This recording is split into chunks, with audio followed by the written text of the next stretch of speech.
Has nothing to do with the sermon. It is meant to just maybe get you to think differently about church. Now, and the reason, here's the setup. Imagine that you have invited a friend to church, and they haven't been to church since they were a little kid. Now, we just had communion. We all understood what went on, but what if someone came in and did not know? Watch this. Okay. Maybe not. Over here.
Poor Mr. Bean. What's the rest of the story for Mr. Bean, I wonder about? Speaking of the rest of the story, the title of this series is The Power of Story, and we'll be talking about stories. Now, I always look for illustrations during the week. A sermon develops over a course of time. So bless Gina. I gave her the sermon schedule for 2017 and 2016, and I work in advance like that. I'll pray over the sermon series. I'll think about the direction of the church. I'll pray about that. I just kind of, it just takes several weeks to do it, and I do it the year before. And then I create the schedule for the following year, pray over that, tweak it a little bit. And then you have the period where you're actually working on the little mini-series or the sermon itself, and you're doing the study, the background, that sort of thing. And then there's a final little part, and that's how do you bring it home? So this week it was the bring it home for today's sermon. And it had to do with story, and I was thinking about the power of story. So let me tell you about how the power of story developed this week. It was Friday. Suzanne was sick, took her to the doctor. Things were not going well. She had a bad reaction to some medication, so I took her home. My plans changed for the day. So I went back out after taking her back home, and I discovered something. I'm one of those people that, you know, especially if I'm alone, I get to the end of the road and I think, I always go this way. What's that way? You never know, right? So I took that way. And, you know, I'm at the end of Oak Lane, and for, you know, Scott and Deb and Bob and Liz, they know where I'm at. So I take a right-hand, you know, turn, and I go down to Big Spring, right? Big Spring, yeah. Yeah, get down to Big Spring, I think they said this way is the 127, I'm gonna go this way. So I go this way. And turn right, and I start heading out. And you know, I always have thought about story. So I take and I look at things like street signs, and I wonder, how did that place get its name? So I'm driving down this road, and some of the names of the roads were Smith Cemetery. And I'm thinking, oh, that's interesting. This must be an old farm, and the Smiths are all buried here. So I go on down. It's, I don't know, the Cumberbatch Cemetery Road. And then the Blaylock's family cemetery road. I mean, it was really kind of creepy. If you think about it. So you're driving along and every road is named after a family cemetery. And it makes you wonder. I mean, you know, there is a road in a little town called Roundup, Montana. And it comes out on the south side of the Big Snowy Mountains. And it's called Horse Thief Lane. Now, if you go to the north side of the Snowy Mountains, which is Lewistown, and it's quite a few miles away, if you go there, there's also a Horse Thief Lane that apparently they meet. And I've always wondered, how did it get to be Horse Thief Lane? You know, how did that happen? So you know, I've got this. Now keep in mind, also in this same general area, on top of this little mountain, is a road that we discovered used to meet, but now it's got a little broken part in the middle and you can't go all the way through. And the name of the road is Hellhole Road. So you know, by this time, I am starting to wonder about where we live and where we're staying. And what have they done? I mean, we've got no internet up there. Suzanne can't find her keys this morning, so she calls me. I try calling back. She can't get her, you know, I can't call her. She can't call me. You know, there's no internet. You know, we're out, it's country life, yeah. So we're there. Hellhole Road is just down the road, and then there's all these cemetery roads. And so then I find out Saturday, there's more to the story. Apparently there was a moonshiner named Hamilton, lived on that same farm, and way back when it used to take a day to go to Pikeville, and you'd have to stay overnight and then come back the next day. Hamilton was a moonshiner, and he was kind of wealthy, but he had a useless niece, and her husband was even more useless. And they were still, long story short, they were still in milk. Hamilton, right? So I said, yeah, and there's a book about it. So we got to get, Suzanne said, we've got to get the book. So you know, I tell her this in the morning, or in the early afternoon, tell her this story. And she said, we got to get the book. And so here's Hamilton, and he shoots and kills the nephew and the niece. And then takes their bodies, puts them down on a burn pile, and burns them up. And then, long story short, he finally gets caught and spends the rest of his life in jail or gets hung or something. You know, so Hellhole Road, cemetery lanes like you wouldn't believe, on top of the mountain, and there was a murder on there, double murder, years and years ago. And so we're leaving again last night, and then I remember another story. I said, you know, the guy who used to live on this farm, you know, before Scott Demington got it, he tried to kill his wife. Now, I'm just asking you, Do you guys really love your preacher, or do you just put them on top of the mountain where people go crazy? I mean, what is the story here? Yeah. I mean, that's kind of scary, creepy, isn't it, girls? Think about that. And what a place to have a Halloween party. I don't know, something that just makes you think. So, the power of story. I really truly think about story and people's stories. And I think that's the profound thing that changes us. Because, if you just read the Bible as a good book, it's interesting. The story we're going to read over the next several weeks is the story of Job. But that's all it is kind of entertainment. Until you get to the story part, and that's where the Bible changes people. And God himself changes people, and you see transformations take place, and you see stories unfold. And I personally think that's the way we are supposed to interact in our world, is to remember it's all one big story, and we're part of it. Just what Sherry was sharing this morning. We are to make impacts on the lives of people, to be Jesus in the flesh to them, and therefore change their story. Because they need Jesus, don't they? Mm-hmm. I mean, and that's pretty significant. It's pretty heavy, isn't it? But in a good way.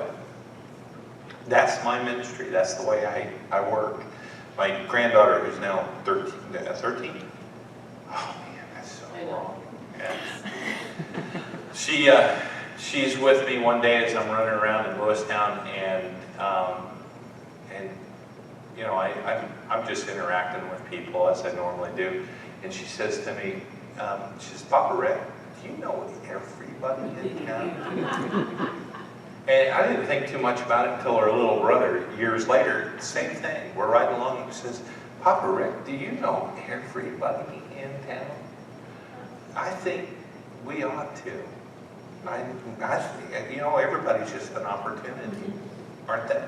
So here's the power of story. Let's go ahead and look at Job chapter 1, verse 1. Here's a little background. Here's the Bible study part of it. When did Job occur? Well, we don't really know. But most conservative commentators believe that Job happened at about the time of the patriarchs. So we're talking Genesis. For those who have been doing through the Bible on Wednesday nights and Joel's class on Sunday mornings, we're in that time frame in those classes. So here he is. He's this guy.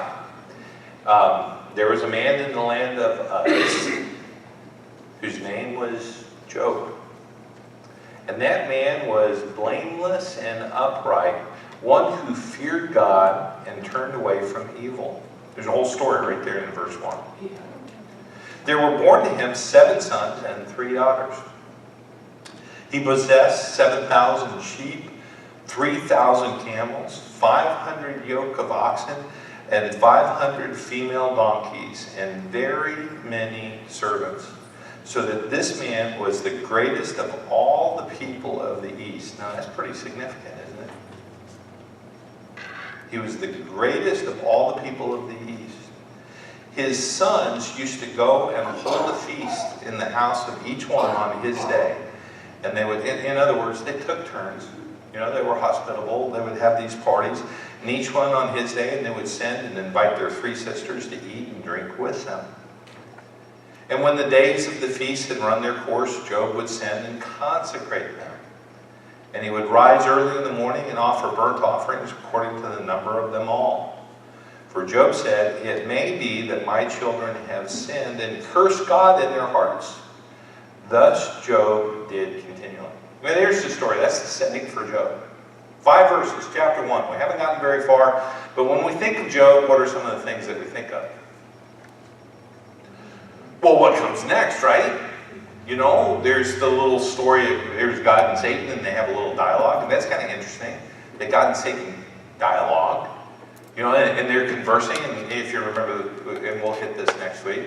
So they talk, and God, well, he brags on Job, doesn't he? That's actually what starts all this, is God's bragging on Job.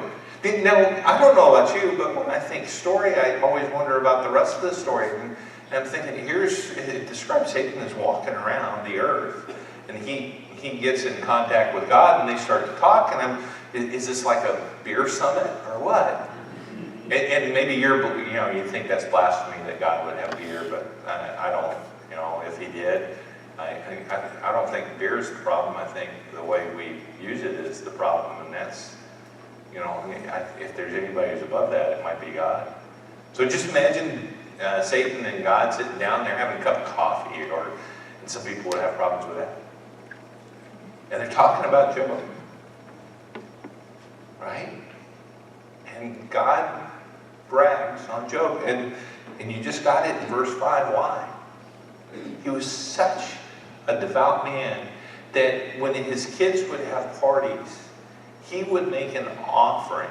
All this great wealth, he would make an offering for every one of the kids, just in case they had sinned in their heart. He had no reason to outwardly believe that any one of them had done anything.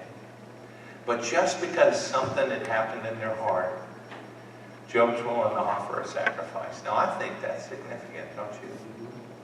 I wonder more about Job. And so back to that question, what do we remember about his story? The discussion between Satan and God, and then what happens next?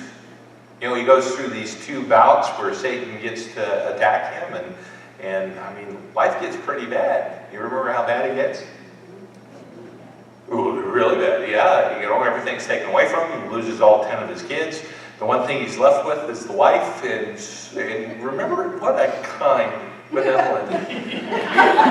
When you think about the rest of the stories, here's this wonderful woman who says, why don't you just curse God and die? Get yourself out of his misery or my misery or whatever. The amazing thing, you assume this, but at the end of the book, of course, you find out he has more children, apparently with her. And I don't know, maybe the untold story about Job is his great capacity to forgive. Because, can you imagine, I'm going through all this trouble, I'm challenged by all this stuff, and honey, you told me to curse God and die. I don't know if I can forgive that. Well, that's an interesting story, isn't it? So here we are, we're talking story, and let me ask you some questions. So far, as you think about Job, what did you like about his story? Next question. What did you not like?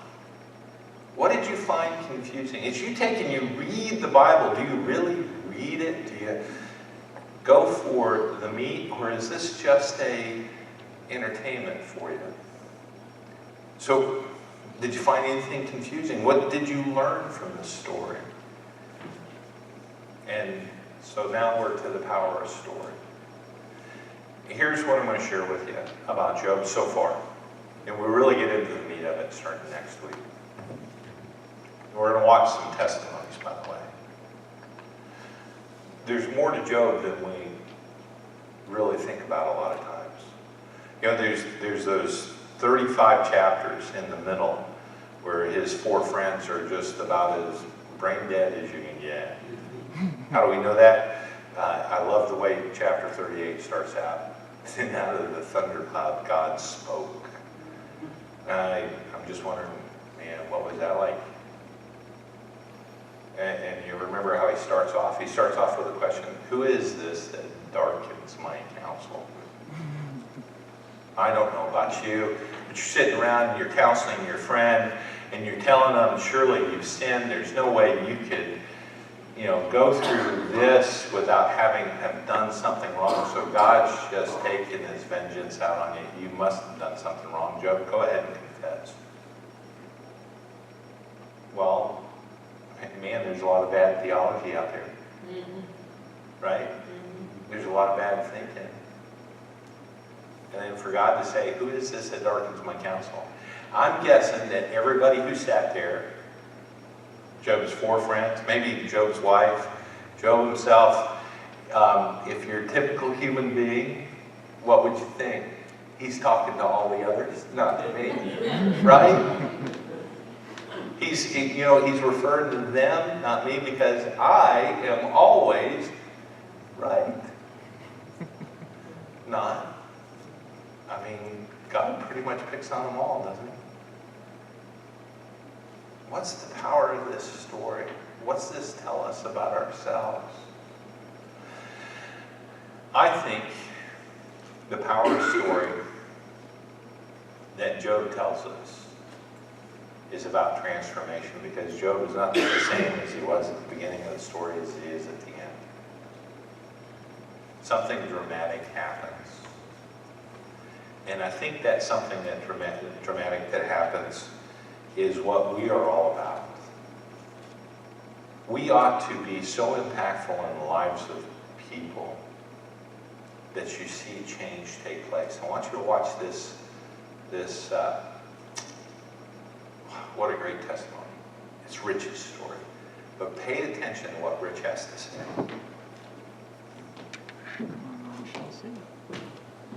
When I first came back to going to church as an adult, I came back as very angry, a lot of emotional issues, very distant, very unbelieving in God from what I was taught in my life.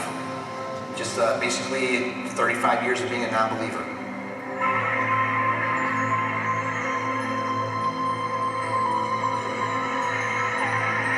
I walked in and it didn't seem like a church as I saw it when I was growing up. Now I've learned that this is not a church, it's a building. The people inside of it are a church, and that's the most important thing.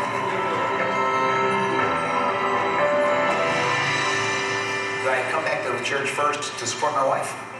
She was doing her testimony here, and the only reason I came was to just be of support to her. That was it. I stood against the back wall as my wife did her testimony, and I really was not wanting anything to do with anybody or anything there. But as I sat at the back of the church and watched her unfold her story, I just started to have tears run down my face. I don't know if it was because of what I was feeling at that time for my wife's situation. The small group leader actually told me it was actually because Jesus was opening my heart and he wanted me. And I found that kind of strange, but I was going with it. I wanted to talk to her more about it, but she didn't have time because they were taking my wife out in response to her, doing her testimony. But she grabbed another worship team member to come and talk to me. And it just so happened to be it was the gentleman that was in the drama that day. So he took about an hour and a half of his time after church to talk with me. He says, why don't you come back again next week and just see what happens? And I was kind of like standoffish about it. I was like, I really don't think. And he's like, just give it a try for her. I was like, okay, no problem. So I came back the next week and I did the same thing. My wife went and sat down with all her small group at the church and in the seats. And I went and stood against the back wall and didn't want really nothing to do with anybody and kind of pushed communion away when it came once again. But once again, as I'm standing against that back wall, I continued to start to cry again. And it was just uncontrollable, and I just didn't understand it. And that's when I finally realized that day that my heart was actually really, really starting to open. Now I'm learning that it's not the way that I was taught, and there's more to God and to Jesus than just following a bunch of rules. And that's what really stuck out to me. After service, I got back together with one of the gentlemen that I had talked to the previous week that actually got me to come back. And he had actually said to me, I'm going to start a small group, and would you be interested in that? And I was like, oh, what's a small group? He's like, well, that's where we get together and we study the Bible and we talk about Christ and this and that.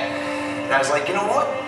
I'll be honest with you. I said, you got me to come back, and I'm noticing something that's happening in my life. I go, I feel something. I go, so you know what? Out of respect for my wife and just for you for taking the time to talk to me, yeah, I'll give it a try. So that's when I started my journey getting into small groups. The decision to make Christ my Savior actually came pretty quick. Once I came to church in August, I started a small group in September, and I do believe I was baptized just the weekend before Thanksgiving. When I went into that water and came out, I felt so refreshed, so clean, and it was like all that anger that I was carrying for years was gone. And the best thing about that was is I made a decision at that time was because I was given a clean slate that anybody that had wronged me in those 35 years that I had been away from God got a clean slate with me. Because if I deserved it, they deserve it. If we would not have had the people in our life that reached out to us from this church in our darkest time, and my wife's needs when she was going through her situation, I actually don't think that I would have ever come back to a church. I don't think I ever would have become a Christ follower. What I saw when I had total strangers reaching out, not only to my wife, because these people were her friends, but they were total strangers to me. And these people were ministering to me as much as they were my wife. For a person that was away from church for 35 years, I look forward to being here every weekend. I enjoy serving in the ministries. For a lot of people who know me my whole life and hear what I'm doing now, when they hear that I work in ministry at our church and I counsel with people and I help others, they are completely just blown away by it because it's not the type of person I was growing up. Yeah, cool story. That's Central Christian Church. The guy with the baseball jersey is Tim Harlow. He's the minister there, and took over after a guy some of you might know. You know, Wayne Smith, who just passed away. Wayne just passed away. Here's talk about a story. Wayne did not tell a joke unless it was at least 50 years old. And he told them for about 50 years. So I think when he first started, the jokes were 100 years old. And Wayne's just a funny guy. But Tim's phenomenal. He's one of those guys that goes for just reaching out to people that everybody else misses. Because he sees their story. So let me ask you, what's your story? What I'd like to get to is by the time we end this, that some of you are sharing your story. Because each one of you Bob, I mean, I already know a little bit about Bob, but I'm thinking I want to hear more of Bob's story. You know, each one of us has this wonderful story about how God has entered into our life. And some of us come here through traditional sort of means, but a lot of us don't. And Job is a great story to illustrate part of that. Here's a guy who is very traditional. But he's really weird because you think if you're traditional and you know, you grew up in the church and everything was hunky-dory as you grew up, then your life is going to be perfect. And Job's life was not perfect. I mean, it just wasn't. Do we have some people with imperfect lives? Yeah. I heard a story this week, Friday night as a matter of fact, about a little girl who had her bottom paddled all the time. And now here's this woman who actually, she was a caretaker of children. We would send children, young people, to her to teach. And I'm finding out stories like something about punching through the ceiling in a New Presbyterian church. Is that what it was? You didn't have to tell her. Yeah. Well, you know, some of us are tattletales, so we tell stories. What's your story? And now this next screen is going to be confusing because I have borrowed this from an I Am Second series that I did. And have you seen those I Am Second videos? Yeah, I mean, powerful, and we'll have some of those. But there's this white chair in this black room, and there's a spotlight on the white chair, and people like Brian Head Welch, you know, one of the main guys in Korn, you know, heavy metal, rocker, tattoos like you wouldn't believe, dreads, I mean, just so untraditional, talks about how Jesus grabbed him and turned his life around. And if you were sitting in the white chair, what would you say? What events or people brought you to a point where you were interested in spiritual things? What are some important events from your life? Where are you with God now? How did you get to this place with God? And what are some questions you still struggle with about life for God? I kind of equate it to, what are some things you're afraid to ask? You'd like to know, but you're just afraid to ask. I got a little bowl down here. This is Wednesday night, and I've only got 2 suggestions. I've told people, throw your questions in here, and then we'll answer them on Wednesday nights. What was the criteria for the 66 books we have in our Bible? What is the same criteria for both the Old and New Testaments? And do you believe that people go directly to heaven when they die, or they sleep until Jesus returns? I don't know if that might be somebody who's had contact with Advent Christians. Yeah. I'd like to see different sort of questions in here too. Stuff that you're just, not just Bible trivia. I mean, what are you really hungry for? You know, I did something once, and I wonder whether that affects my spirituality. Can God forgive blank? I've got a friend who's gay. I've got a son or daughter who's gay. What do I do? They still claim Christianity. What's the answer? Those are questions that need to be answered, aren't they? And they're all about stories, aren't they? I mean, you guys are in school. I've seen what happens in schools. There's some crazy stuff out there. You do realize this generation, we're losing far quicker than we ever have in the past. That doesn't mean they're lost. It just means this idea of Christianity is becoming less and less of an option for them. And one of the reasons is because we're not answering their questions. I think we need to have some answers.